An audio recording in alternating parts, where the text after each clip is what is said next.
Rehetra tokoa amin'izao taona vaovao zao dia ho taritiko ny fisainanareo any amin'ny 500 sy arivo taona lasa any hijery ny tantara, hijery ny zava-misy. Inona moa nahatonga an'ity Alamady ity tamin'ny andron'iza no nanatanterahana izany voalohany indrindra teto amin'ny tanin'ny Imerina na fanjakana Imerina. Raha misy mpanjaka malaza amin'ireo rehetra izay nanjaka dia mpanjaka Ralambo no tena nalaza indrindra. Nampihinana tsy fihinana antsika izy dia miompy zany. Tsisy nihinana anjafy izy, nampihinana tsy fihinana dia mazava-dehibe zany.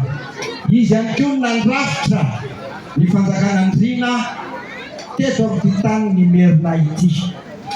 Ka misintona ny sainareo mpianatra indrindrindrindra hoe maninona ny misy ny Alamady, maninona ny misy ny fankalazana amin'izao fety izao. Tsy hoe tsy nanana fanosana andro ny taona talohan'ny Ralambo, fa nanana fanosana andro izy, fa tratra n'ilay vady izay zanaky Abibo. Izay lehilahy moa rehefa tratran'ireo vehivavy dia zary manaraka fotsiny. Dia natsoiny ny rainy niresaka tamin'ny mpanjaka dia nanangana izy natao hoe andro voalohany amin'ny taona malagasy.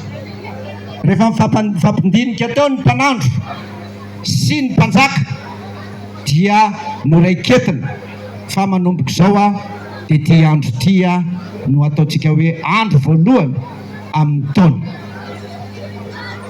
Jereo tsara, tsy milaza hoe arabo sa austronesianina sa ino ny Abibo, fa azoko lazaina dia musulmane i Abibo.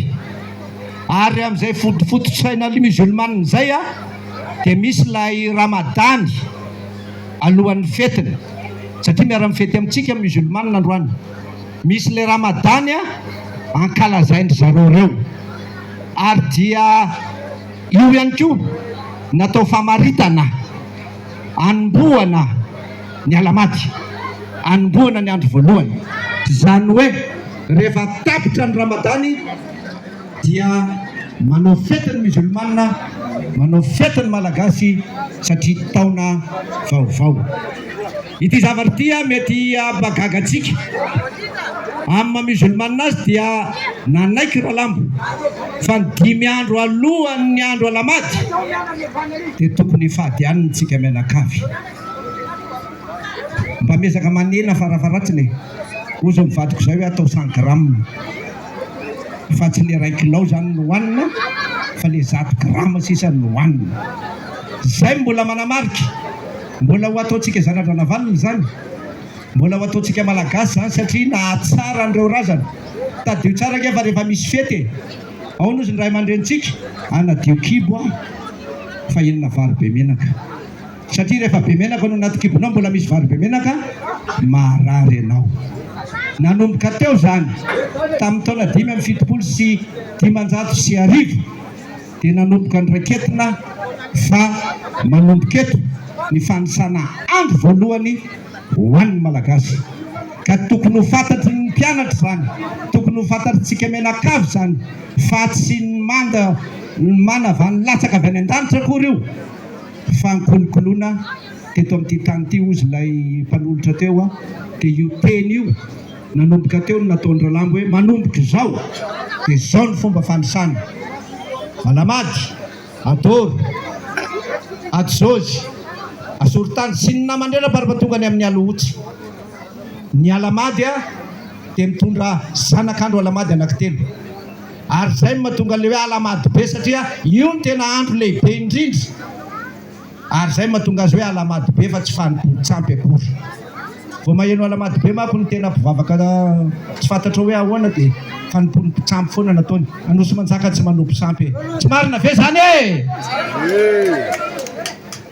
Dia izay ny tantarantsika.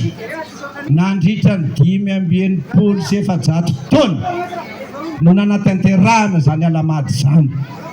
Ary raha misy manontany manana fototra tsika manana pirofo-tsika fa makanesa ianareo eny rova Antananarivo na alina Manjakamiadana dia ahitany soratra rehetra sy ny daty rehetra manambara n'izany alamady zany.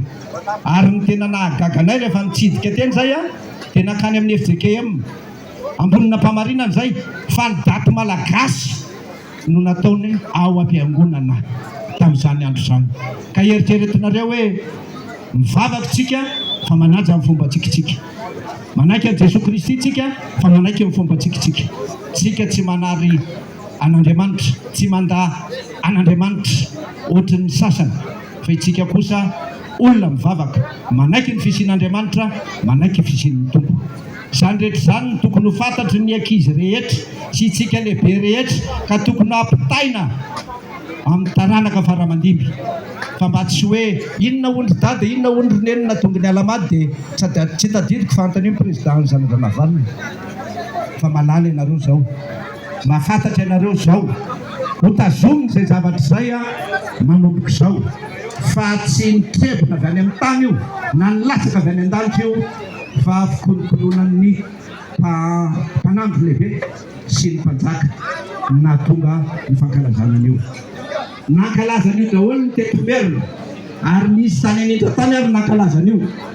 Fa rehefa tondro galeny io ny enjehany voalohany indrindra satria io ny kolotsainantsika, io ny mamafy ny malagasy.